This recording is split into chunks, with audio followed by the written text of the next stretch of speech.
कहत तो दिन पर दिन काहे दुबराइल जाता रे पियर आइल जाता रे। गुड्डू भाई के संग था। गुड्डू भाई के संग? हाँ गुड्डू जी के बारे में खूब जानता हूं। ठीक बात तारा कहला से ना मान जा। अकेले अकेले मोटाइल जाता है। ए पियाऊ तू हो गइला ए राजाऊ तू बड़ा भइला हो कैसे आसो तिनिया के चक्कर में पिया दोबारा भइला का करी घंटा खानी आँख फुला के हमरा के बुला ली तरी सो तो। अच्छा तो तू चल जाता रहा ना जाही के पता लगी तारा पता लगी। अब उठाऊं ए पियाऊ दोबारा हो गइला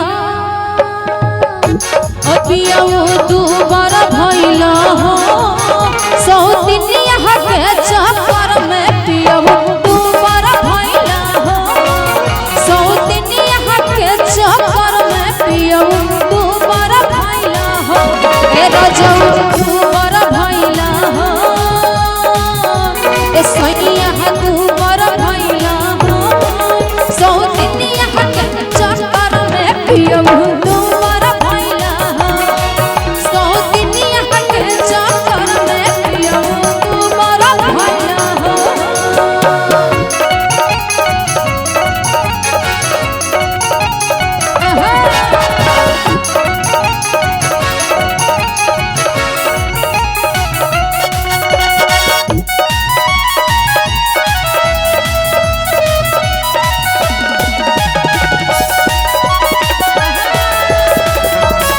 क्या बात है।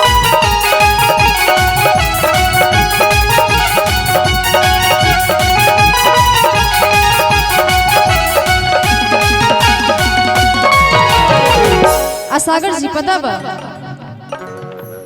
पेड़ा का जिलेबी खियौनी और खियौनी छेना हो और खियौनी छेना हो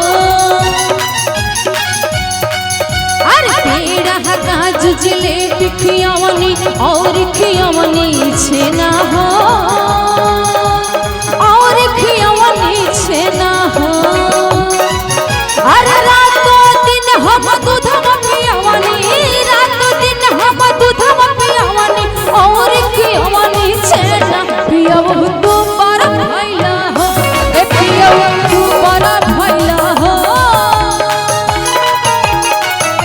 ए रजऊ दोबारा भइला हो सौ तिनिया के चक्कर में पियाव दोबारा भइला हो सौ तिनिया के चक्कर में पियाव दोबारा भइला हो सौ तिनिया के चक्कर में पियाव दोबारा भइला हो सौ तिनिया के चक्कर में पियाव दोबारा भइला हो।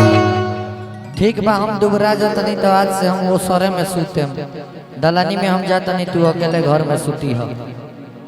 एनो एगो उपाय बा दूसर कोनो उपाय तो नहीं खेला गो।